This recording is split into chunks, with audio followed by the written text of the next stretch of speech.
What is up, fellow Kryptonians? Welcome to my Superman and Lois episode 7 titled Man of Steel review, breakdown, all that good stuff, recap. Now, I want to try and gloss over some of the... Well, to be honest, this episode, there wasn't a massive amount going on because it was focusing finally on a little bit of, well, what we thought was maybe Alexander Luthor. I love the way they've played this to reveal someone else entirely, and I really can't wait to get onto that because it's one of those things I feel like when you almost look back at it in a little bit of hindsight, it's like, how did we not kind of see that? But then again, you can't blame yourself with how perfectly coupled this character of Captain Luthor was to all of the symbolic things such as the war suit or this, that, and the other for what a Luthor would have. So, really interesting episode, but yeah, let's just get right into this. I would love to know your thoughts as always, guys, as usual, down in the comments below, and I want to give a massive thank you to my patrons, and channel members appearing on the screen. Thank you so much for helping me do what I do on this channel, but let's get right into this. So, of course, this episode picked up right off the bat of the last episode with Jordan kind of freaking out. His powers are really accelerating now, and I really like the exploration we're getting to that. I thought we'd get a little bit more of a Jor-El moment, because right at the end of last episode, we saw Clark burst off to the Fortress of Solitude, and we got a really, really nice, cool slow-mo shot right at the beginning of this episode with that utmost urgency of him flying in, and he was saying how the quiet in here should help, even though all the way out there where the Fortress of Solitude is, we can even see that Jordan is hearing sirens still. So his hearing really is following suit with his father, and it's going to be really interesting to see how more and more of his powers develop throughout the show, not just this season, but the show in general. And there's nothing really more to do other than to teach him to focus, just as Kal-El once did himself. So for this episode, we had Jordan in these earphones. I like how we got little tidbits of how it took a couple of weeks for Superman himself when he was younger to adjust to this period, so I'm sure that this won't last for a long time. I feel like that was a little hint for an idea of how long we can expect this of Jordan. And I absolutely loved how in this moment, just little things like this that I appreciate with this show, Clark used his freeze breath to just kind of get his son's attention. It's like, Dad, stop it. We can't forget how at the end of the last episode, despite the Cushings, not all of them on the United Front in terms of Lana and Carl subscribing to Lois's investigations, that we know that Lana is going to help out in terms of what to look for, anything out of the ordinary with Edge. And yeah, there's a lot of that going around, and we got some major developments, not only on the Luthor side of things, but also the plan that Morgan Edge has. It's kind of what we've thought all along, but we'll dig deeper into this as of the end of this review. And of course, since Lois has been quite sus of Marcus Bridgewater, who Captain Luthor has been posing as, even though there's like 3 different identities being floated around right now, Clark and Lois are really cottoning on to him. I'm wanting to find out who the heck he is, and this is where they're discussing maybe the boys should be involved in knowing about everything, because technically, since we're a super family, maybe they should kind of know about some super people flying around as well on behalf of Edge, which I agree with. At least you know what could be coming in that way, just in case danger ever does arise, and they know what it is about, obviously, but at the same time, it is classified Department of Defense information. Interestingly, whereas we started the show with Lois wanting to tell the kids about Superman, and maybe they should know, and Clark not thinking the kids were ready for that, it's now kind of flipped in terms of the Smallville happenings with like Leslie Lar and the other Kryptonians, if you will, whereas Clark thinks they're ready, and Lois kind of says we brought them to Smallville so they would have a normal life. Yeah, it's just interesting how they're at opposite ends a few episodes in, just in regards to this, though. What I find interesting about this as well, whilst we see the kind of protagonist side of things, trying to investigate not only Captain Luthor and the Leslie Lar situation with Edge, we also have Edge and his perspective wanting to send out a small little shipment of XK. I'm just going to call X Kryptonite that from now on. It's much easier, just so they can see who comes after it. They want to know more about this stranger as well. Lois Lane's, mystery reporter friend, they're also interested in him because he was quite well equipped with his own little freaking Harry Potter wand situation in the mines last episode. And all while we have Lana arriving to her first day on the job, and immediately I knew what was going on here. Morgan Edge has set her up to find candidates for this kind of leadership program. She wants to find, or he wants to find, 5 more, and yeah, I think we all knew where this was going. It's candidates for becoming the new wave of Kryptonians, or the resurrection, as he said in the first or second episode. will begin, or something like that. So it really does look like, for some reason, Morgan Edge is bringing back Kryptonians like we've all thought in people's bodies, but not everyone is as compatible as Leslie Lar is. For example, that guy from a few episodes back, he was glitching out a bit with his powers, so not every human is the perfect keyhole slot, should I say, for the Kryptonian person. I want to know how that even works. I'm looking forward to that really getting fleshed out even more. And what is Morgan Edge's real motivation? Does he just feel like the Kryptonians were a more superior race and he wants that superiority on Earth and he wants to be in their favor? Or, like, what else could it be about?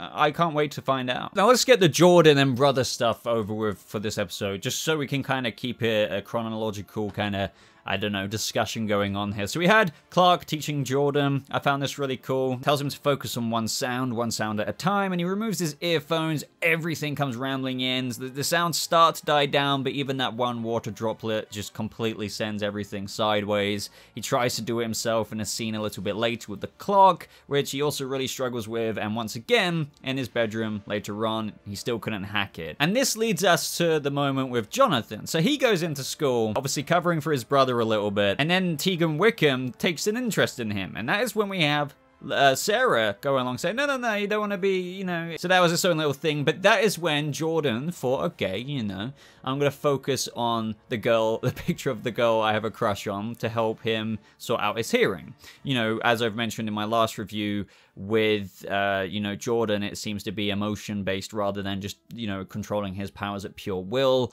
If he's kind of influenced by a bit of emotion, it really does help him lock in on his focus even more, which I think is a unique way to approach it for his character, at least. And he hears in the conversation that, you know, Jonathan regards himself pretty lucky to have Sarah, and that he's been in Smallville long enough to know that she's kind of different from some other people. And he offers that he'll always be there for her if, you know, she has something to share, like, or something like that. Which, you know, I see how this was happening, but I've been saying this from the beginning. I was like, I wouldn't be surprised if, and I'm not putting on the CW, it just felt like a natural thing at some point to crop up that I know Jordan early on liked Sarah. They've made that evident from the very get-go, and I think, I can't remember what review I said it in, but it was very early on. I was like, I wouldn't be surprised if they either get Sarah to show a little bit of interest in Jonathan or vice versa. And I'm not saying they have here, because they did play it like, just because I said that doesn't mean anything, and that is very, very true, but they still raised the situation of Jordan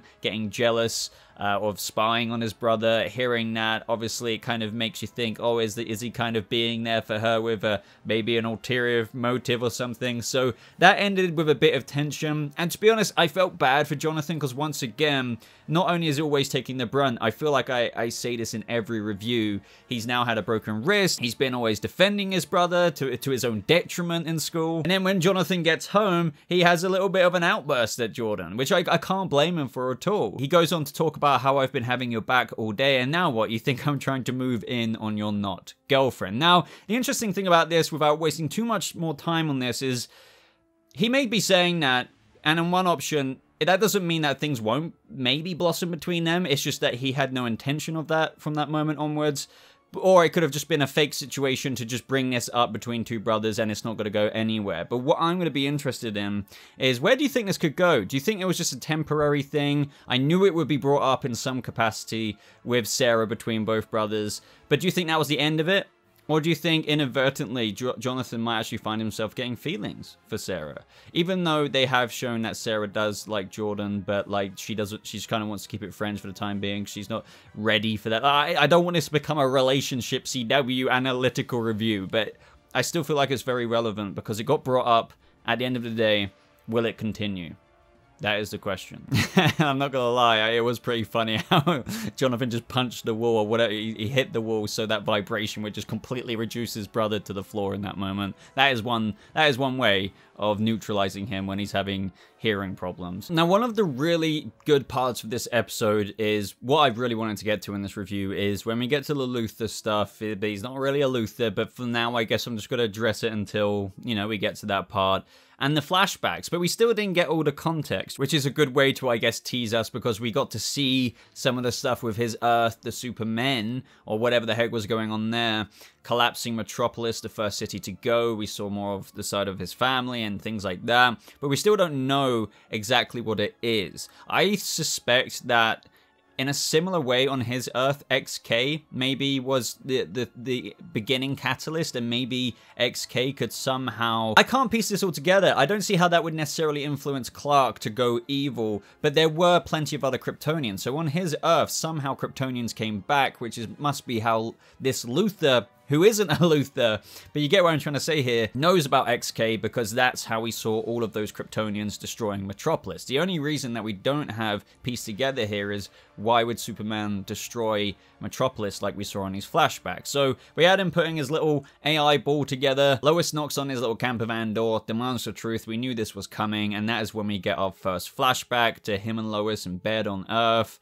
You know, it was just like that typical family dynamic. It just shows the chemistry that they have, not only on his Earth, but on this Earth, because they are technically two compatible people. But we also see Lex's, well, it feels weird calling him Lex because he's not Lex, but their daughter on that Earth, Natalie, who was very helpful in creating the little war suit. And I like how they injected how, it's like, I guess he took Luthor's stuff on his Earth because he used to work, and that's how, you know, the ball calls him Captain Luthor and other things. I guess Luthor was one of the first people to die, or among the first people to die on his Earth, and that's how he adopted that personality. We'll get into this a little bit later on with the flashbacks, because the suit needs to think that he's a Luthor. For example, when he was rushing to take that opportunity to kill Kal-El later on, but the suit wasn't ready, it was still a bit glitchy and stuff. So I guess Luthor was done and dusted in that little Superman Gone Evil version on his Earth, but he obviously stepped into the role to pretend to be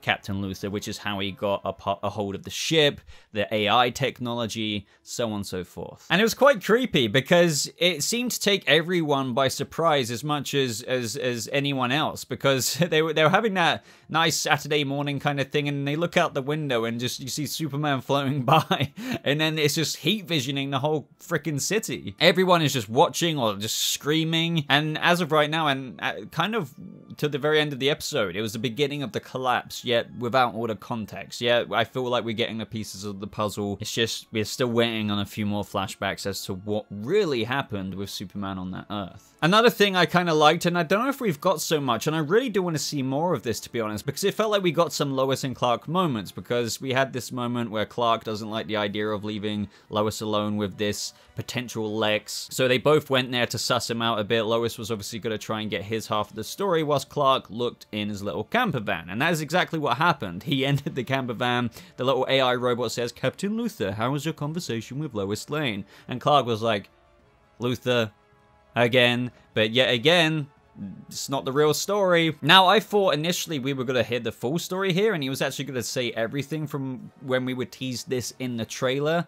Lex says telling her would only confuse things, but he does say that Edge is really planning an army to take over the world, and Metropolis will be the first city to fall. So that's why, in my speculation, I still insist, for now at least, that on his Earth, XK was the thing that brought back all of those Kryptonians that ransacked the city along with Superman. The only thing we still don't have is the clue as to what actually made Superman go evil as well, unless his body was also taken over by the spirit of another Kryptonian, but that feels a bit reaching. But regardless, I think one common aspect is Morgan Edge on both Earths bringing back an army of Kryptonians. It's just, why does Superman go back? At this moment, we have the editor of the Smallville Gazette inform Lois that a shipment of XK is going out, and that, you know, every party is trying to, like, hone in on this now, which leads us to that kind of little road scene. So they do talk about, and this was kind of interesting because people raised this before,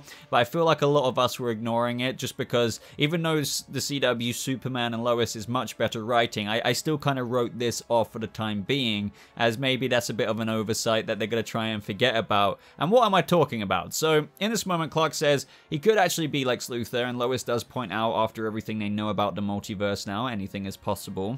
And in this moment, and per what I was just talking about, I was thinking, yeah, because people were saying, well, how does one Luthor exist whilst this Luthor exists on this Earth. Kind of like, you know, on Batwoman, when you had two Alices, you can't exist at the same time, even though it might be two different versions of Lex compared to John Cryer's version. I was thinking, yeah, like, are they kind of forgetting about that? But obviously we found out that it's not Lex Luthor. He just kind of, I guess, took the identity so he can use his equipment. So I'm kind of glad that this was taken into consideration, because as I said, it is kind of typical.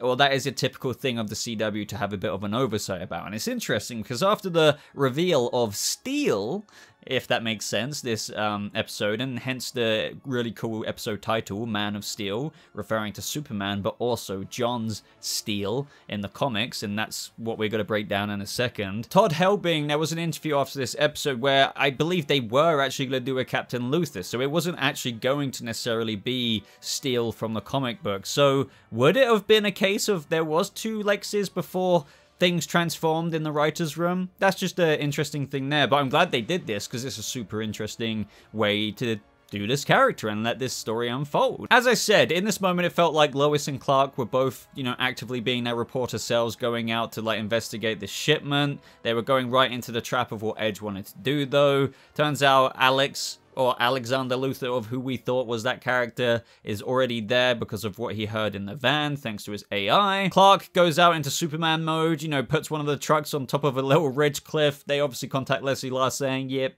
your plan's working, you know, people are interested. And that is when they meet Captain Luthor there. They demand what he's doing. He bursts open the truck, and Lois is pissed that he went full on Rambo because they wanted to see where it was headed. But Captain Luthor did tell them that the reason that this was even being sent in the first place is exactly Morgan Edge's reason, to see who would go after it. And he demands to meet Superman because what this is all about, and what the only way to stop this is with Superman's help. But I think we all freaking knew what that was really about. He wanted to completely decimate him, which he kind of does. So after this, we got some continued flashbacks. Lois is reporting on the scene from downtown Metropolis. Now this was just outright kamikaze of Lois, because she reveals that kryptonite is the Kryptonian weakness to this world, to him and his world. Obviously, this signifies the relationship before Superman went evil on this Earth was similar, albeit that she ended up with somebody else, but she got to know Clark. They didn't get romantic, I guess, but she knows that Superman is, you know, has a weakness, and that's kryptonite. But obviously Superman would hear this, and he flies up, and she gets heat vision the crap out of on live TV, with Captain Luthor and his daughter and their daughter, Natalie, watching, which inspires them to really go ham in creating a way to get revenge and justice, and just to stop him, which never, unfortunately, came to fruition on his Earth, which obviously gives him the motivation to stop it happening somewhere else. But I still want to raise, and I can't wait to find out this reason. This is very important, because I've mentioned this in previous reviews. We still haven't heard it, which is why I'm completely reserving any and all judgment. Just because that Superman did it doesn't mean this Superman would do it. But there are parallels, as I've pointed out. It seems that the XK is present on both Earths, you know, bringing back the army, just like what Morgan Edge is trying to do on this Earth. So the motivation for Captain Luthor, shall I say, is totally there, because it seems that everything is going the same way to him as what happened on his Earth. But what is that one thing that makes Superman go bad? I need to know. And I hope it's good. I really do. And so Lex definitely gets ready, and this is when we get a little bit of a montage. In this moment, though, I don't know if everyone would have completely identified that this was mixed in with flashbacks, because I feel like they made it look like his daughter, Natalie, was still alive. I mean, I know it is kind of obvious, but I just felt like some people out there might think, oh, like, wait, this montage. I mean, it's obviously showing the montage of him recreating what him and his daughter Natalie did in, you know, obviously developing the suit. Very similar to Steel in the comics, the hammer.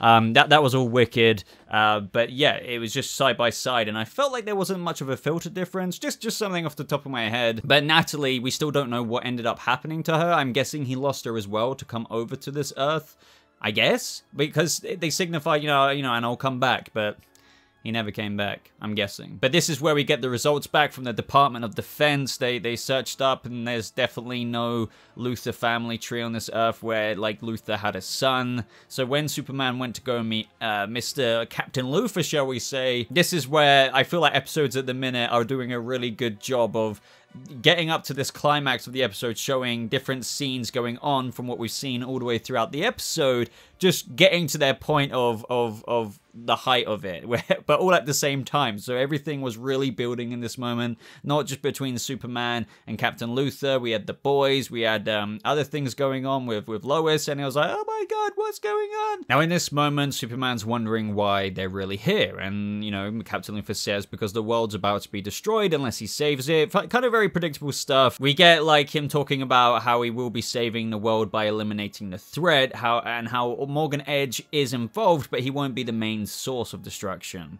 And it was really cool when he spoke Kryptonian by saying, I think you know, Kal-El, which is when he put together that he must be the stranger. So, you know, just further confirming that on his Earth, Morgan Edge was the kind of source or the catalyst for the beginning of the end. The DoD told Lois that his identity were the same prince as a man on this Earth who died 6 years ago, John Henry Irons. Now, John Henry Irons, what a cool reveal, because as I said, looking back at it in hindsight, it's like, why wouldn't this be a Captain Luthor? Maybe the son of a Luthor on another Earth. He had the ship, he had the war suit, but they very... obviously the motivation to go after Superman. Maybe it was going to be a different version of him where it's the good guy Lex doing the good guy thing. And as I said, Todd Helbing did signify that that was the original kind of thing going on. However, they, along the way, I believe the assistant writer or something proposed John Henry Irons, which is where, as I said, it kind of fits in perfectly with this natural unfold of a twist, because everything looked like it was going to be a Luthor. But it's just because he was using Luthor's things, which him and his daughter kind of helped, I guess, calibrate to be his. Now, in the comics, after the death of Superman, that is when John Henry Irons rose up and kind of created his own suit in a similar fashion to what they've done here. But this is an adaptation, everything's copy and paste, so they've done like a new innovative story here. That is the whole point of these things in the first place. And yeah, like in the comics, he creates that suit, a hammer and all.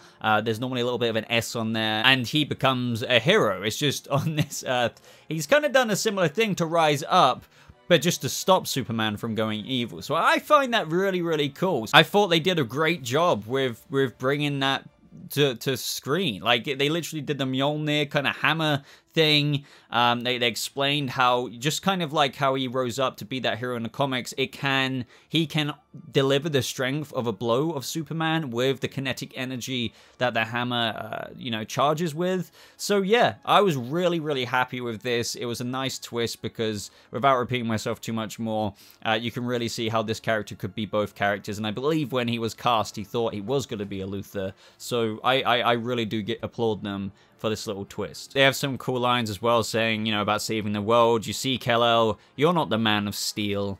I am, because his superhero name is Steel. In this moment, Leslie Law knows that Superman is distracted, so it's the perfect time for Morgan Edge to extract the XK from the mine so we can now get more Kryptonians into the bodies of humans, and so the resurrection can unfold from here on out. So yeah, like, Morgan Edge's plan is now accelerating faster than ever thanks to this little scrap that they had because Superman is distracted. So yeah, that's going to get real bad real soon, and that plays in line with the guilt that Lana must be having because she was trying to find the candidates, all while not trying to do it because she's a spy, and her friend Emily got the role at the end of the episode, or the job.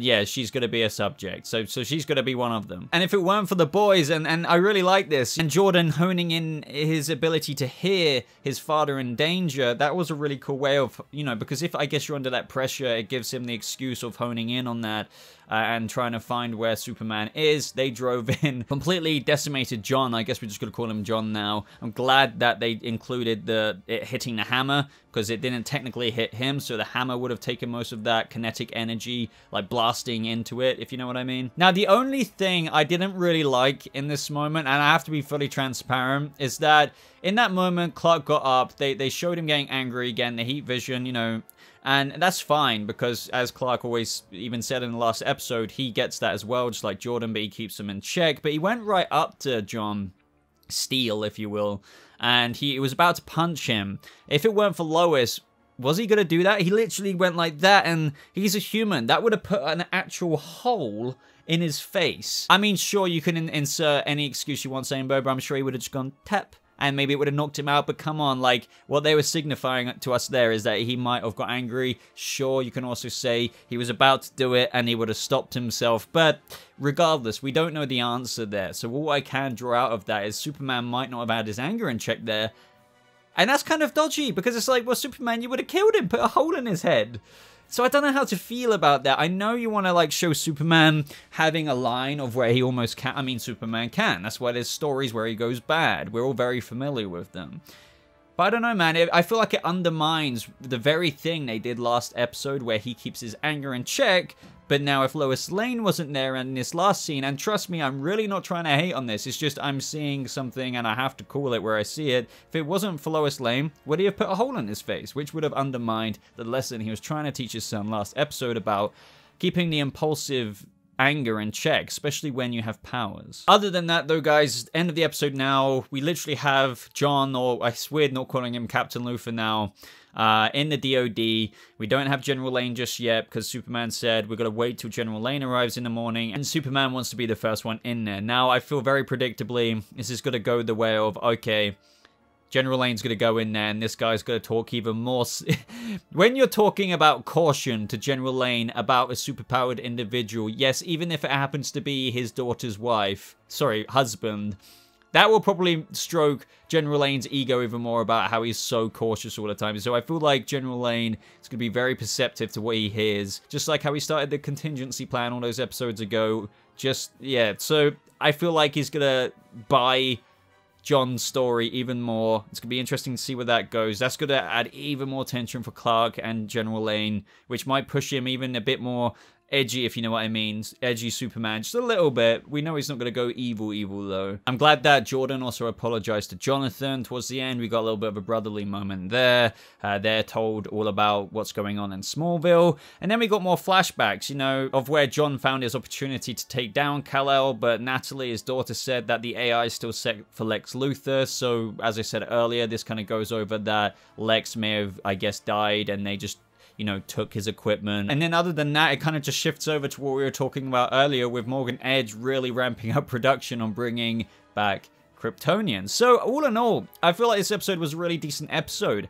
I really like the reveal. I think it is something none of us properly saw coming, because the only thing I think we were trying to figure out is if he is a son of Lex Luthor or Lex himself, just different Earth. But turned out to be something entirely different, which was really, it's like putting a key in a keyhole. It doesn't necessarily unlock the lock, but the key can always look like it could go in that keyhole. Weird analogy, but this character looked like he could be a Luthor all without being a Luthor. So I really enjoyed that. The only thing I was iffy on is what I said, the literal only thing, and that is Superman getting ready to punch a hole in John's face. That would have been a bit eh. But overall, it's a great episode, and I can't wait to see how this fleshes out even more, especially now that Morgan Edge has got the XK production going into the candidates that Lana found herself. Full swing. So episodes are going to get only more interesting from here on out.